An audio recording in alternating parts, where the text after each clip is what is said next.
Parmi les modèles sur lesquels les entreprises peuvent s'appuyer pour opérer leur transformation, on retrouve ceux de l'entreprise contributive et de l'entreprise régénérative.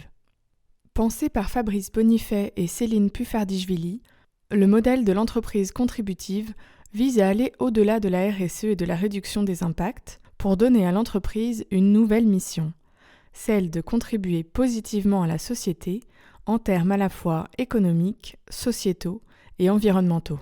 Il implique l'intégration du vivant à la gouvernance de l'organisation et au rapport extra-financier. Le modèle de l'entreprise régénérative va encore un peu plus loin.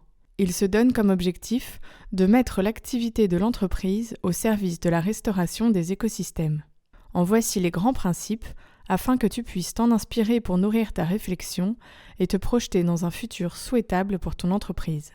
Premier principe, maintenir et régénérer le système Terre en mettant en place une coopération avec la nature.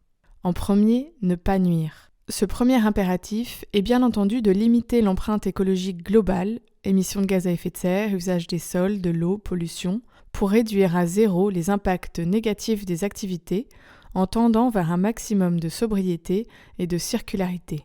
Vient ensuite la restauration des écosystèmes. Il s'agit de favoriser les conditions naturelles qui permettent le développement du vivant. Santé des sols, qualité de l'air et de l'eau, biodiversité, résilience des écosystèmes. L'idée sous-jacente est simple. L'entreprise interagit avec les autres organismes de son écosystème et coévolue avec eux. En permettant à ces organismes de prospérer, l'entreprise assure les conditions de sa propre pérennité. Plutôt que de chercher à exploiter les processus naturels, elle a intérêt à s'en inspirer et à entrer en synergie avec eux pour concevoir des solutions durables, innovantes et vertueuses.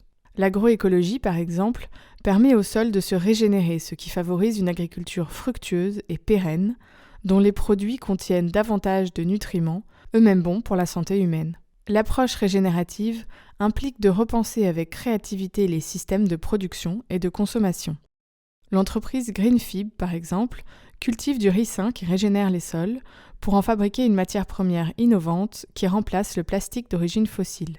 Deuxième principe, prendre soin des humains à l'intérieur et à l'extérieur de l'entreprise en intégrant les communautés humaines et les territoires. Souviens-toi du modèle du donut. L'économie régénérative se situe à l'intérieur des limites planétaires, tout en permettant de prendre soin des besoins des êtres humains et de contribuer à leur bien-être.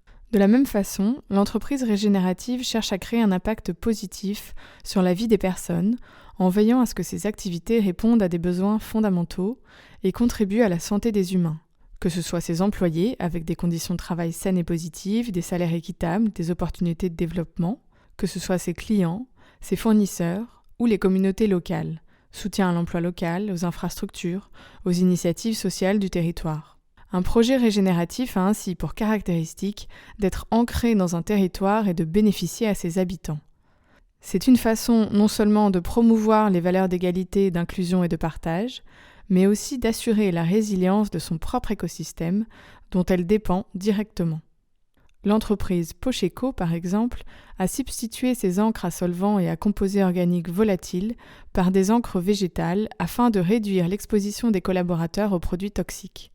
Elle a également végétalisé son environnement de travail, installé un verger conservatoire, des zones humides, un potager en permaculture et une forêt comestible à disposition des employés. Enfin, troisième principe, piloter et partager les valeurs créées, tant économiques qu'écologiques et que sociales. Ce principe invite à penser le partage de valeurs au-delà de l'entreprise, avec les parties prenantes internes, salariés, actionnaires, et externes, écosystèmes, territoires, habitants, services publics et écosystémiques, en alignant les intérêts et les besoins de tous, de façon notamment à assurer des transformations justes. Cela implique d'identifier des opportunités de partenariat mutuellement bénéfiques, de co-construire des solutions globales en coopération avec les parties prenantes et de questionner les politiques de répartition des revenus et des profits. L'entreprise Terre Idéale, par exemple, a lancé le fonds de dotation de Natura qui œuvre pour la régénération de la biodiversité domestique.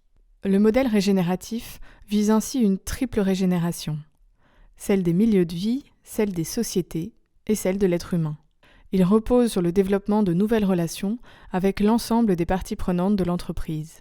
employés, clients, partenaires, financeurs, fournisseurs, communautés et êtres vivants. Il bouscule ainsi radicalement les modèles économiques classiques et implique un virage courageux pour les dirigeants, qui sont de plus en plus nombreux à avoir l'audace de le prendre.